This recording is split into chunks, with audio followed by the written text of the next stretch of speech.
a place where people retire, people, their family, their kids leave to go to better city. This is a slow town. This is a workers' town. This is where pipeliners come to work.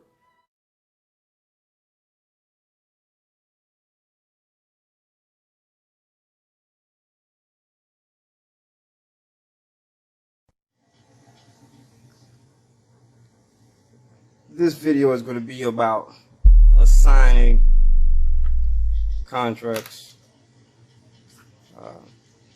I understand there is some confusion. It's understandable. We're not going to cover wholesaling. We're going to make sure we understand assigning and what is assigners and what is all that jazz. Excuse the video if it's moving. A lot of them looking for some pins. But anyway, first let's talk about the assigner, or what exactly does assigning mean? When you assign something, you assign your interests away. It's not called wholesaling it. It's called assigning your interests away. As an assigner, which is a title given to the person that's in this transaction, there is a verb or action called assigning, and it usually involves a fee. But what it means is all of your interest is out of that agreement. Banks assign mortgages. Sometimes they assign the servicing rights away. Sometimes they keep the servicing rights. But we're just talking about basic assigning contracts. But let's not ignore the big players. The big assigners are your banks.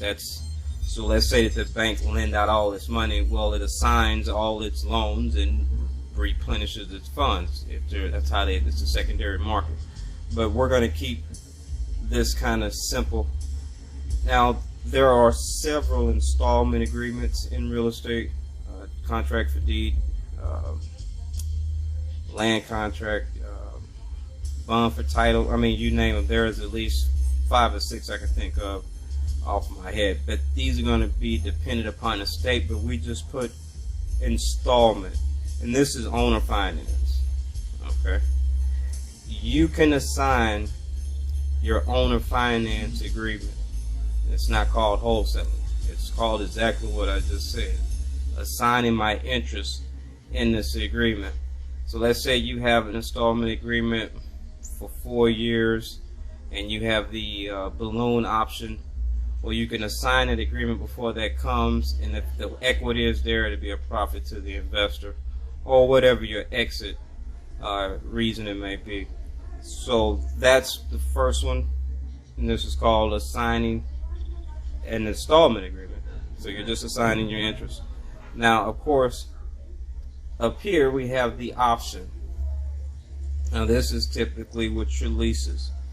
If you this would be geared or around commercial.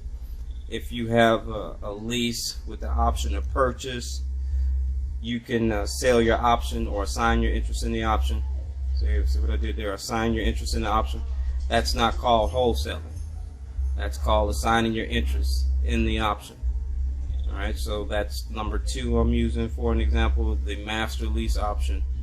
Well, I said master lease option, but it's the lease option when you're dealing with commercial. Typically, you'll be the master tenant, so that's where it comes in. So that's number 2. That's not called wholesaling. That's called assigning my option. And last but not least, I say this for last because this is what's confusing for everybody.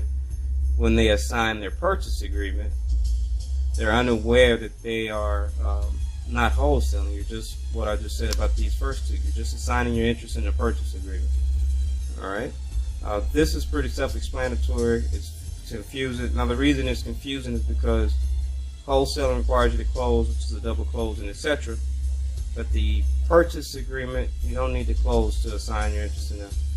So this is a square little board, real simple, to kind of explain and broaden your mind on things. When you are first starting, you don't need any money to do these things. This is simply assigning your interest in an agreement. And once you assign your interest, you have no more power in said agreement. All right? If you have any questions, reach out. God bless.